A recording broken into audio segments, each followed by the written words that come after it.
চোখেরই পলকে তুমি হতে পারো লাশ, চোখেরই পলকে তুমি হতে পারো লাশ। চিরতরে বন্ধ হবে তোমারই নিঃশ্বাস, হবে এলাম তোমারই নাম, হবে এলাম তোমারই নাম মসজিদের মাইকে। বাড়িওয়ালা নেই রে বাড়ি নেই রে দুনিয়াতে, বাড়িওয়ালা নেই রে বাড়ি নেই রে দুনিয়াতে। যাদের ভয়ে থাকতে তুমি, যাদের ভয়ে থাকতে তুমি ছিল বাহাদুরি, যাদের ভয়ে থাকতে তুমি ছিল বাহাদুরি। ভাবনি হয় ওরা তুমি যে রঙিন ঘড়ি, ও ভাবনি হয় ওরা তুমি যে রঙিন ঘড়ি। সুতা টান দিলে মালিক, সুতা টান দিলে মালিক পারবে না থামিতে। বাড়িওয়ালা নেই রে বাড়ি নেই রে দুনিয়াতে, বাড়িওয়ালা নেই রে বাড়ি নেই রে দুনিয়াতে, বাড়িওয়ালা নেই রে বাড়ি নেই রে দুনিয়াতে। গাড়ি বাড়ি মাল ফ্যাক্টরে, গাড়ি বাড়ি মিল ফ্যাক্টরে টাকার পাহাড়। বিলাসিতে কেটেছে জনম কত অহংকার, ও বিলাসিতে কেটেছে জনম কত অহংকার। দামি কাপড় ছেড়ে হবে, দামি কাপড় ছেড়ে হবে সাদা কাপড় পরিতে। বাড়িওয়ালা নেই রে বাড়ি নেই রে দুনিয়াতে, বাড়িওয়ালা নেই রে বাড়ি নেই রে দুনিয়াতে, বাড়িওয়ালা নেই রে বাড়ি নেই রে দুনিয়াতে। বলি না রে দেখবি, আমি বলছিলাম আহসানু আমালা আল্লাহ এজন্য দিলেন যে শেষে আল্লাহ রাব্বুল আলামিন তিনি বললেন আহসানু আমালা, যাতে করে তোমরা আমলের জিন্দেগিতে নেমে গিয়ে ভালো আমল করে তোমাদের ব্যাগকে ভর্তি করে নিয়ে তোমরা কবর নামক জায়গাতে যেতে পারো। ভাইরা আমার, কালকে আমি একটা আয়াত আমি পড়ছিলাম, একটা তাফসীর পড়ছিলাম। আল্লাহ রাব্বুল আলামিন বললেন কুল কুল ফাদরাউ। আল্লাহ রাব্বুল আলামিন তিনি বললেন, তিনি একটা কথা এখানে বলেছেন, তিনি বলেছেন হে নবী আপনি বলে দেন মানুষ তো মারা যাবে, মারা যাওয়ার পর মানুষের অবস্থা কি হবে ওই বিষয়টা একটু বলে দেন।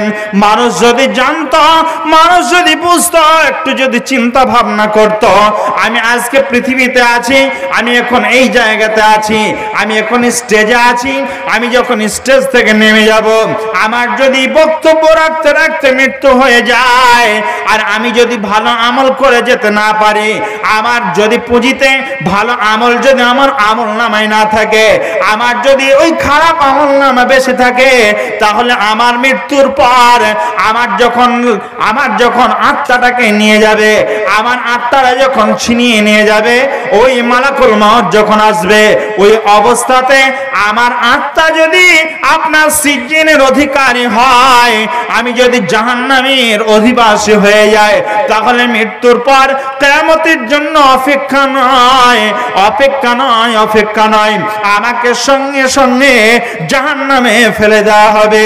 ওই জাহান্নামটা কোথায় আছে? আল্লাহ রাব্বুল আলামিন বলেন জাহান্নামটা আকাশের উপরে নেই, মাটির উপরে নেই। তাহলে কোথায় আছে? না মাটির নিচে আছে, 7 তাবক মাটির নিচে ওই জাহান্নামটা আছে। ওই জাহান্নামটা কি রূপে আছে? না দাও দাও দাও দাও করে আগুন জ্বলছে। ওই ভয়ঙ্কর আগুনে আপনার আত্মাটাকে নিয়ে যাবে। আজকে শুনে নিন, আপনাকে একটা খুব ভালো তথ্য দিচ্ছি। আপনার শরীরে এখন যদি আপনি বলেন, কোন মানুষ যদি বলে ভাই আমার আপনার কাছে আমার একটা প্রশ্ন, প্রশ্নটা অন্য কিছু নয়, আপনি বলুন মানুষের আত্মা কোথায় আছে? আমার এলাকাতে একটা মানুষ নামাজি থাকতে থাকতে কবে কবে ফকির হয়ে গেছে। ফকির বুঝেন? ফকির বাউল, ফকির বুঝেন না? হ্যাঁ, বাউল হয়ে গেছে। তো সে বলছে দাদু ভাই খুব তো লেকচার দিয়ে বেড়াচ্ছ, তো বলো তো আত্মা কোথায় থাকে? আমি তার বড় বড় চুল ছিল, বড় বড় চুল রেখেছে, চুলটা পিছন থেকে ধরে এবার টেনে দিয়েছি, আর সে বলছে ও মরে গেলাম মরে গেলাম মরে গেলাম মরে গেলাম। আমার বলছে আত্মা এখানে। আত্মা এখানেই বলছে। আচ্ছা ঠিক আছে, আল্লাহ কবুল করো। তা আত্মা এখানেই। তা আমি আপনাদের কাছে যে কথা বলছিলাম, আত্মা কোথায় থাকে? তা আত্মা গোটা শরীরের সব জায়গায় আত্মা বিচরণ করে। আল্লাহ রাব্বুল আলামিন, আত্মা হলো আল্লাহর একটা হুকুম, আল্লাহ রাব্বুল আলামিনের একটা হুকুম আত্মা, সে সব জায়গায় শরীরে বিরাজমান, সে সব জায়গায় থাকে। আপনার পা কেটে গেলে পারে যতটা যন্ত্রণা হবে, মাথা কেটে গেলেও অতটাই যন্ত্রণা হবে। হবে কি হবে না? তাহলে সব জায়গায় আত্মা আছে। ভাইরা আমার, আমি আপনাদের সামনে বলছিলাম আল্লাহ রাব্বুল আলামিন মৃত্যুর জন্য আমাদেরকে রেখেছেন। আমরা এই দুনিয়াতে কেউ চিরস্থায়ী থাকব না। বিশ্বনবী মুহাম্মদ রাসূলুল্লাহ সাল্লাল্লাহু আলাইহি ওয়াসাল্লাম পর্যন্ত পৃথিবীতে বেঁচে নেই, তিনিও মৃত্যুবরণ করেছেন। আল্লাহর নবীর সাহাবী হযরত আবু বকর, ওমর পর্যন্ত বেঁচে নেই। বিখ্যাত বিখ্যাত সাহাবীরা সকলেই মারা গেছেন। আমিও থাকব না, আপনিও থাকবেন না, আমরা কেউ পৃথিবীতে থাকব না। আমার আল্লাহ বলেন, ওয়াল আসর ইন্নাল ইনসানা লাফি খুসর ইল্লাল্লাযিনা আমানু ওয়া আমিলুস সলিহাতি ওয়া তাওয়াসাউ বিল হাক্কি ওয়া তাওয়াসাউ বিস সাবরি। এই সূরাটা মুখস্থ নেই আপনাদের? মুখস্থ আছে না নেই? একবার আমার হাতে ঠোঁটে ঠোঁট মিলিয়ে পড়েন, তাহলে একবার পড়লে পরে এই মুহূর্তে যদি একবার পড়ি, এই সূরাটাতে 70টা অক্ষর আছে। কটা? 70টা অক্ষর আছে। এটা কোরআনের 103 নাম্বার সূরা। কত নাম্বার সূরা? 103 নাম্বার সূরা। আর এই সূরাটাতে 103 নাম্বার সূরায় 3টা আয়াত আছে, আর 14টি শব্দ আছে, আর 70টি বর্ণ বা অক্ষর আছে। এক একটা অক্ষরে 10 নেকি। কত নেকি? 10 নেকি। যদি আমরা এই মুহূর্তে একবার পড়ি, তাহলে আমাদের আমলনামায় কত হবে নাকি? 700। এটা যদি রমজান মাসে আমরা একবার তেলাওয়াত করি, তাহলে কত হবে? 70 × 70, 7 7 49, মানে আপনার 4900 নাকি আপনার আমলনামায় সূরাটা পাঠ করলে হবে। আর আপনার সেখানে আউযুবিল্লাহ বিসমিল্লাহ আলাদা, সেটা এক্সট্রা থাকলো। তাহলে আমার সাথে একবার পড়ুন, বিসমিল্লাহির রহমানির রহিম। ওয়াল আসর ইন্নাল ইনসানা লাফি খুসর ইল্লাল্লাযিনা আমানু ওয়া আমিলুস সলিহাতি ওয়া তাওয়াসাউ বিল হাক্কি ওয়া তাওয়াসাউ বিস সাবর। আল্লাহ রাব্বুল আলামিন এই সূরাটা আমরা যে পাঠ করলাম, এই সূরাটা পাঠ করার কারণে আমাদের প্রত্যেকের আমলনামায় আল্লাহ রাব্বুল আলামিন এই মুহূর্তে তিনি 700 নেকি তিনি দান করলেন। এই মুহূর্তে আমাদের আমলনামাতে 700 নেকি যোগ হলো। একবার জোরে বলা যাবে কি সুবহানাল্লাহ? আর জোরে বলি সুবহানাল্লাহ। ভাইরা আমার, আল্লাহ রাব্বুল আলামিনের আয়াতে এই সূরাটা আমি কেন পড়লাম? এখান থেকে আমি একটা তথ্য নেওয়ার জন্য আমি এই সূরাটা আপনাদের সামনে পড়লাম। আমি বেশি কিছু এখানে বলবো না, অনেক কথা এখানে লুকায়িত আছে। আমি শুধুমাত্র এই সূরার একটা তাফসীরের একটা অংশ নেওয়ার জন্য ইমাম রাজি রাহমাতুল্লাহি আলাইহি তিনি একটা কথা বর্ণনা করেছেন। তাফসীরে রাজি থেকে আমি আপনাদের সামনে বর্ণনা করছি কথাটি। সেই কথাটি হলো এই, আল্লাহ রাব্বুল আলামিন এই পৃথিবীটা দিয়েছেন, আর এই পৃথিবীতে মানুষকে তৈরি করেছেন। এখানে আপনার হিন্দু আছে, খ্রিস্টান আছে, জৈন আছে, বৌদ্ধ আছে, বিভিন্ন রকমের আপনার জাতি এই দেশে বাস করে, আপনার এই পৃথিবীতে বাস করে।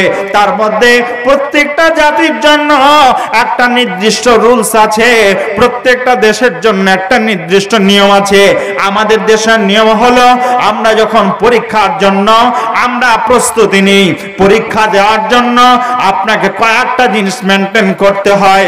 সর্বপ্রথম আপনাকে সিলেবাস দেওয়া হয়, একটা সিলেবাসের মধ্যে আপনার কোশ্চেন হয়, ওই সিলেবাস থেকে আপনার কোশ্চেন করা হবে। আর ওই কোশ্চেনটা আপনার হাতে দেওয়ার সময় আপনাকে জানিয়ে দেওয়া হবে, বান্দারে শুনে নাও, এই 3 ঘন্টা সময়ের মধ্যে এই কোশ্চেনটাকে কমপ্লিট করতে হবে, লিখে কমপ্লিট করতে হবে। আপনাকে যখন দেওয়া হলো তখন সর্বপ্রথম আপনাকে ওই 3 ঘন্টা টাইমটা আপনার জন্য বরাদ্দ হলো। সেটা কত মার্কের পরীক্ষা? না, আপনার 100 মার্কের পরীক্ষা। 100 মার্কের পরীক্ষা দিতে গেলে পারে আপনাকে সেখানে নির্দিষ্ট 3 ঘন্টা সময় ব্যয় করতে হবে। নির্দিষ্ট সিলেবাসের উপরে, নির্দিষ্ট সাবজেক্ট, নির্দিষ্ট সিলেবাসের উপরে আপনাকে নির্দিষ্ট কোশ্চেন করা হবে। আর ওই কোশ্চেনটা আপনার হাতে ধরে দেওয়ার পর আপনাকে 3 ঘন্টা সময় দেওয়া হবে। ইমাম রাজি বলেন, গোটা পৃথিবীটা হলো ওই পরীক্ষার হল। যেমন পরীক্ষার ছাত্ররা, যেমন দুনিয়ার ছাত্র ছাত্রীরা পরীক্ষা দিতে যায়, আমার ছেলে আপনার মেয়ে পরীক্ষা দিতে যায়। পরীক্ষার হলের নিয়ম হলো স্কুলে আপনার লেখাপড়া করান, স্যাররা আপনার ওই স্কুলের মাস্টার মশাইরা, আপনার শিক্ষকেরা আপনার সিলেবাসের উপরে আপনাকে দার্স দেয়, আপনাকে পঠন পাঠন দান করে। ওখান থেকে আপনার সিলেবাসটা সেট হয়ে যায়। আর ওই সিলেবাস থেকে আপনাকে পরীক্ষার হলে আপনার পরীক্ষার আসার পূর্বে আপনাকে আরো বলে দেওয়া হয়, তুমি সতর্ক হয়ে যাও রে বান্দা, এখান থেকে তোমার জন্য কোশ্চেন করা হবে। ওখান থেকে কোশ্চেন করার পর আপনার হাতে যখন ধরিয়ে দেওয়া হবে আপনাকে বলা হবে 3 ঘন্টা সময় বরাদ্দ করা হয়েছে। পরীক্ষার হলে একটা ছেলে, একটা মাস্টার মশাই থাকেন, একটা হলে একটা মাস্টার মশাই গার্ড থাকেন। তা গার্ড যিনি দিচ্ছেন উনি দেখছেন একটা ছেলে খেলা করছে, লিখছে না, কলমটা নিয়ে খাতাটা নিয়ে ওই হাই বেঞ্চির উপরে, সে যেন মনে মনে কি করছে, সে খাতাতে লিখছে না। এই দৃশ্যটা মাস্টার মশাই দেখলেন, ছেলেটার কাছে আস্তে আস্তে আসলেন, আসার পর বলছে, বাবা তুমি লিখছো না কেন? লিখো, 1 ঘন্টা সময় পেরিয়ে গেল, একটা ওয়ার্নিং পেয়ে গেছে, একটা ওয়ার্নিং হয়ে গেছে, অতএব আর সময় নেই, মাত্র 2 ঘন্টা সময়, তাড়াতাড়ি লিখে কমপ্লিট করে নাও। ভাইরা আমার, মাস্টার মশাই এই সংকেতটা আপনাকে দিয়ে দেয়, আপনার ছেলে মেয়েকে এই সংকেতটা জানিয়ে দেয়। আমার আল্লাহ বলেন, এই পৃথিবীটা হলো একটা পরীক্ষার হল। এই আপনার পৃথিবীটা হলো পরীক্ষার একটা হল। আর এই হলের মধ্যে আমরা যারা এখানে বসবাস করছি, আমরা যারা এই পৃথিবীতে বসবাস করছি, আমরা সবাই হলাম এখানকার ছাত্র ছাত্রী। আমাদেরকে আল্লাহ রাব্বুল আলামিন নির্দিষ্ট একটা সিলেবাস দিয়েছেন। ওই সিলেবাসটার নাম হলো কোরআন এবং হাদিস। ওই সিলেবাসের উপর থেকে আমাদেরকে কোশ্চেন করা হবে। আমাদের কোশ্চেনও আল্লাহ তাআলা তিনি বলে দিয়েছেন, মান রব্বুকা। যেমন আপনার পৃথিবীর নিয়ম হলো, আপনার কোন শিক্ষক আপনাকে নির্দিষ্ট কিছু বলে দেয়, কিছু আপনাকে নমুনা বলে দেয়, এগুলো আসতে পারে, এগুলো আসতে পারে, কিছু নোটস দেয়। ওই নোটস থেকে আপনার পরীক্ষার হলে আপনি ওগুলোই হুবহু পেয়ে যান। বন্ধুরা আমার, ওগুলো পাওয়ার পর যে সমস্ত ছেলেরা ওই সিলেবাস পাওয়ার পর, ওই নোটস গুলো পাওয়ার পর যারা লেখাপড়া করে, তারা ভালো রেজাল্ট করে, তারা উত্তীর্ণ হয়। আমার আল্লাহ বলেন, এই পরীক্ষার হলে গোটা পৃথিবীটা হলো পরীক্ষার হল। আর আমাদেরকে আল্লাহ 60 বছর 50 বছর একটা আয়ু দিয়েছেন নির্দিষ্ট। এই আয়ুটা হলো আমাদের একটা সময়। ওই পরীক্ষার হলে যেমন 3 ঘন্টা 4 ঘন্টা একটা নির্দিষ্ট সময় আল্লাহ বরাদ্দ, মাস্টার মশাই বরাদ্দ করে দেন, ইউনিভার্সিটি যেমন বরাদ্দ করে দেন, সরকার যেমন নিয়ম মাফিক বলে দেন, অনুরূপভাবে আমার আল্লাহ তিনি সুন্দরভাবে বলেছেন, বলছেন পৃথিবীর মানুষ রে শুনে নাও, আমি আল্লাহ তোমাদের মাঝে যে জিনিসটা দিয়েছি এটা হলো পরীক্ষার হল। সিলেবাস পেয়ে গেছো, পরীক্ষার হল পেয়েছো, এখন কোশ্চিন হবে সিলেবাস থেকে। আর এটা বোঝাবার জন্য যে মাস্টারটার প্রয়োজন আমি সেই মাস্টারটা তোমাদের কাছে পৌঁছে দিয়েছি।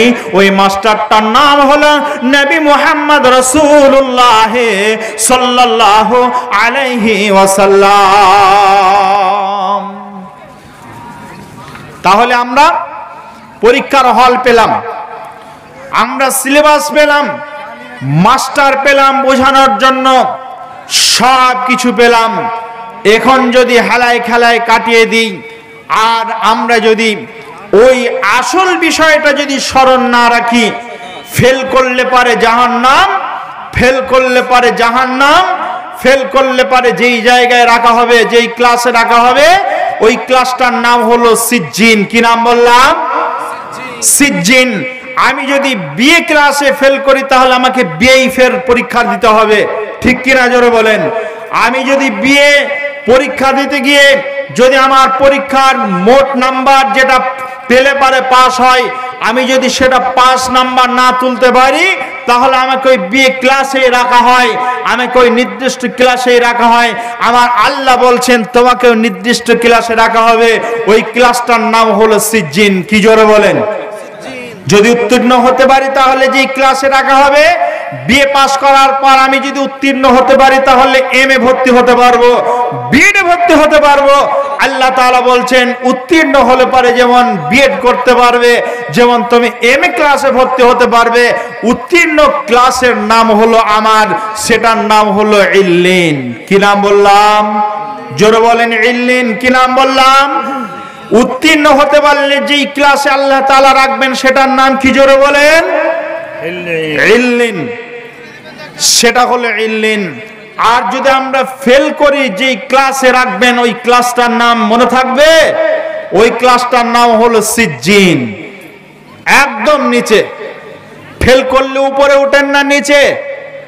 ফেল করলে পারে কোন ছাত্র যদি স্কুলে ফেল করে, ভালো স্কুলের কথা বলছে, এখন তো ফেল পাস নেই রে ভাই, যে সময় আজ ছিল বা যে স্কুলগুলোতে আজও আছে সেই স্কুলগুলোর কথা বলছি। ফেল করলে পারে নিচে নামিয়ে দেয় না উপরে তুলিয়ে দেয়, নিচে নেমে যায়, তার ইজ্জত নেমে যায়, মাটির সঙ্গে মিশে যায়, তার ইজ্জত নেমে যায়, সে ক্লাস উঠতে পারে না।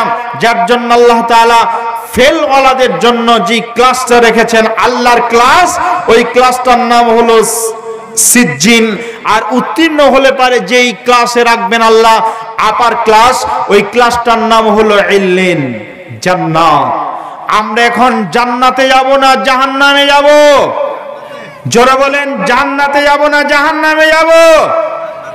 কথা বলেন না কেন? জান্নাত না জাহান্নাম? আমরা কোথায় যেতে চাই? সকলে বলেন কোথায়? জান্নাত।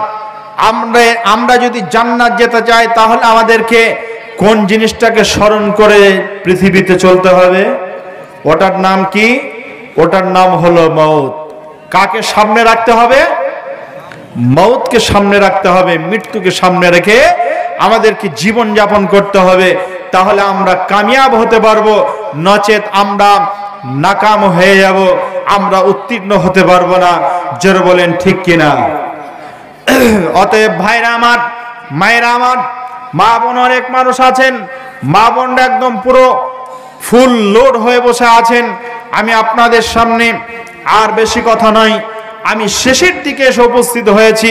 আমি আপনাদের কাছে এখন বলতে চাই, আমি আজকে যে এখানে এসেছি আপনারা আমাকে আগে চিনতেন?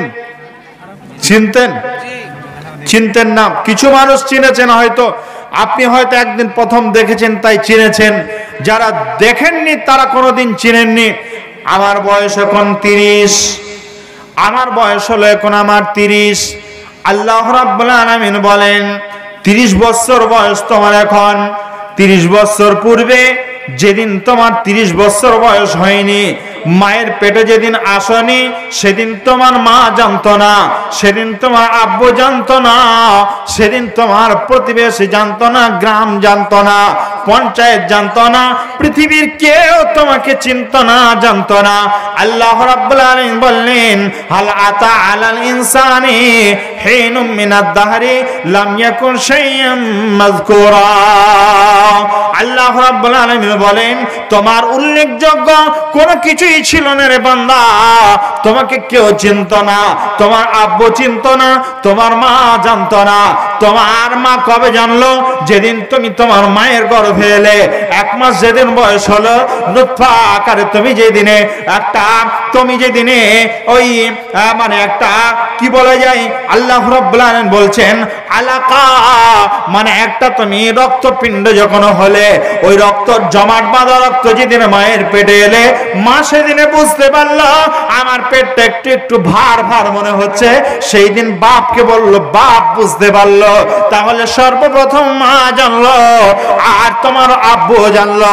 তারপরে আল্লাহ রাব্বুল আলামিন বলেন আব্বু জানার পর সর্বপ্রথম মা জানলো, মায়ের কাছ থেকে আব্বু জানলো, সেই দিন তোমার বাড়ির লোকজন জানলো, এই করতে করতে তোমার পঞ্চায়েত জানলো, সরকার চিনলো, তোমাকে গ্রামের লোক চিনলো। এখন আমি আপনাদের সামনে বক্তব্য রাখছি, এখন আপনারা চিনছেন। আজকে এতগুলো ইউটিউবার ইউটিউবে এই বক্তব্যটা ছড়িয়ে দেবেন। এই ইউটিউবাররা, ইউটিউব ভাইরা আমার গোটা পৃথিবীর মানুষকে সকলে আপনারা চিনিয়ে দেবেন, আমাকে সকল মানুষ চিনে যাবে। ভাইরা আমার আজ থেকে 30 বছর আগে আমাকে চিনতো না, পৃথিবীর কেউ আমাকে চিনতো না, কেউ আমাকে জানতো না। আল্লাহ রাব্বুল আলামিন বললেন হাল আতা আলাল ইনসানি হিনুম মিনাদ দাহরি লাম ইয়াকুন শাইয়াম মাযকুরা ইন্না খলাকনাল ইনসানা মিন নুতফাতিন। আল্লাহ রাব্বুল আলামিন বললেন আমি আল্লাহ তোমাকে তৈরি করেছি নুতফা থেকে, একটা নাপাক পানি থেকে। আল্লাহ রাব্বুল আলামিন বললেন রে মানুষ তোমরা শুনে নাও, পৃথিবীর মানুষ তোমরা শুনে নাও, আমি আল্লাহ রাব্বুল আলামিন তোমাদেরকে পৃথিবীতে বাঁচিয়ে রেখেছি। আর এই বাঁচানোর পর তোমাদেরকে মৃত্যু হবে, একবার হবে না 2 বার হবে। আমাদের কয়বার মৃত্যু হবে? কয়বার জি? যখন মানুষ খুব রেগে যায়, যখন খুব রেগে যায় তখন বলে বে শালা দেখে নেবো, মৃত্যু তো একবার হবে। বলে কি বলে না? বলে কি বলে না? মৃত্যু তো একবার হবে, দেখে নেব তোকে, এ কথা বলে। কিন্তু সে জানে না মৌত একবার নয়, মৌত 2 বার। কয়বার? মৌত 2 বার। আল্লাহ রাব্বুল আলামিন বললেন বিসমিল্লাহির রহমানির রহিম কাইফা তাকফুরুনা বিল্লাহি। আল্লাহ রাব্বুল আলামিন বললেন কাইফা তাকফুরুনা বিল্লাহি ওয়া কুনতুম আমওয়াতান ফাআহইয়াকুম সুম্মা ইউমীতুকুম সুম্মা ইউহয়িকুম সুম্মা ইলাইহি তুরজাউন। আল্লাহ রাব্বুল আলামিন বললেন কাইফা তাকফুরুনা বিল্লাহ, তোমরা কেমন করে অস্বীকার করো, আল্লাহকে কেমন করে তোমরা অস্বীকার করো। কাইফা তাকফুরুনা বিল্লাহি ওয়া কুনতুম আমওয়াতান, তোমরা মৃত্যু ছিলে, আমার আপনার কেউ পরিচয় জানতো না, কেউ চিনতো না, আপনাকে কেউ চিনতো না। আপনার বয়স যদি 70, তাহলে 70 বছর আগে আপনাকে কেউ চিনতো না, আমাকে কেউ চিনতো না।